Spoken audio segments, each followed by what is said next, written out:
Today's discussion will be presented in 3 sections since we are recording it for a radio broadcast on Federal News Radio 1500 AM. You're welcome to post questions and comments during the session and we'll try to answer them online.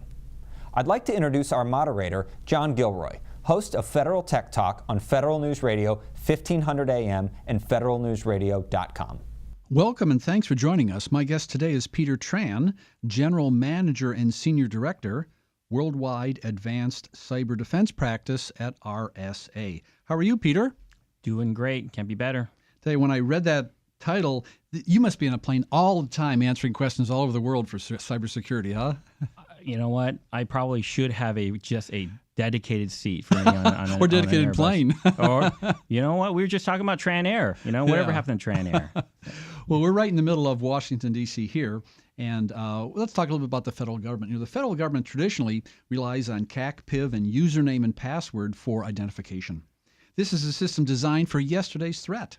There are some areas not served by CAC or PIV. What may they be? You know what, John, that CAC, PIV, username, password, and I mean this in the best possible way. That was like so 1990, right? That was just so 1990. And CAC, PIV have their current purpose as far as personal identity verification.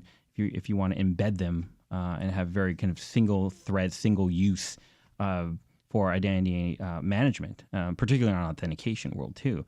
But I break it down like this: it's the AAA, not AAA baseball, but AAA as in authentication, authorization, and access control when we're discussing identity governance in general, because you're dealing with data, you're dealing with access controls to data, and then you're dealing with authentication. Do you let somebody in? Do you not? Are those people still around? Should they be let in based on authorization levels and the access control levels? So it's the answer really to that. It all depends, right? We're lacking a lot of cohesion in our identity governance and life cycle and where we're going to with respect to the federal government IT infrastructure. And when I hear CAC and PIV, I think of desktop computers too. And we've moved so far away from desktops, it's almost not even in the conversation anymore, is it?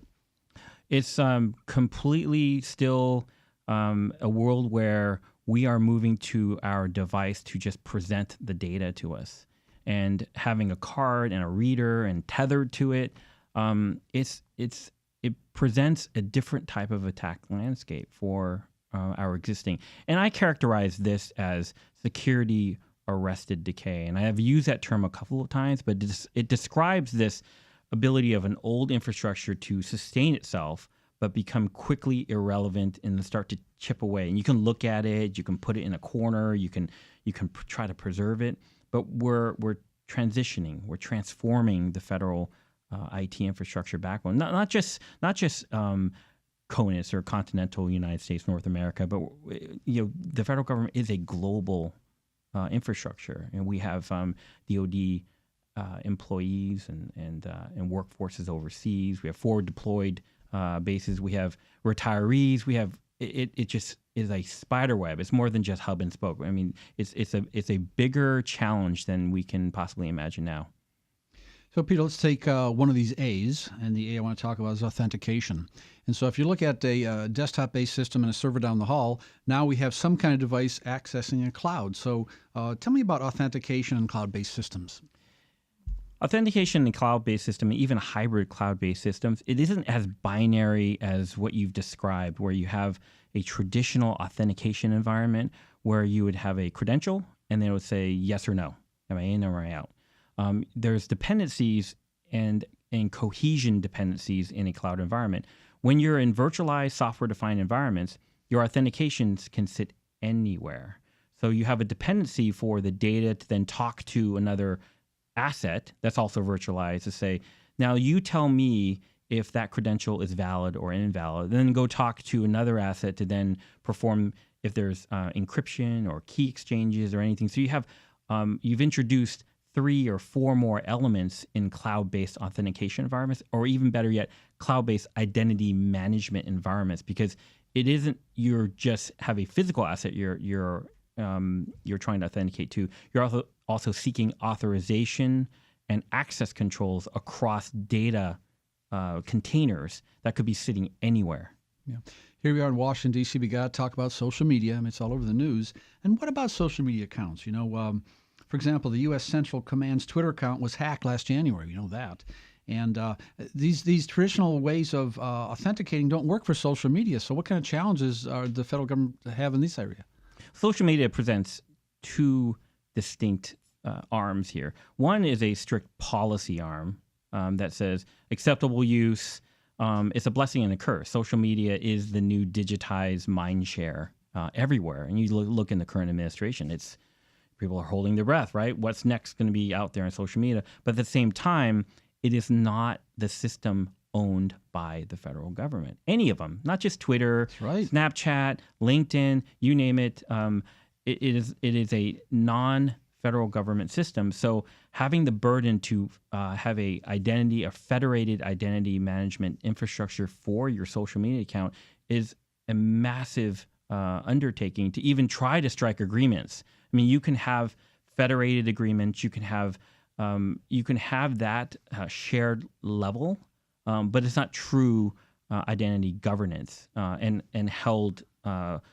holding the risk to do that.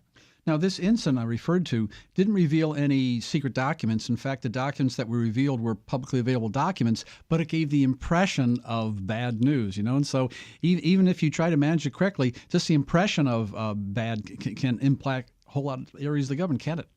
Well, the optics are oftentimes more powerful than the reality. So with social in particular, when we are talking about identity governance, there are three areas that we work through. There's the application itself, and you can put social media in the application itself. Then you have what's called life cycle. So with life cycle, that's where you're managing through any third-party trusted partner connections, partners, users, assets.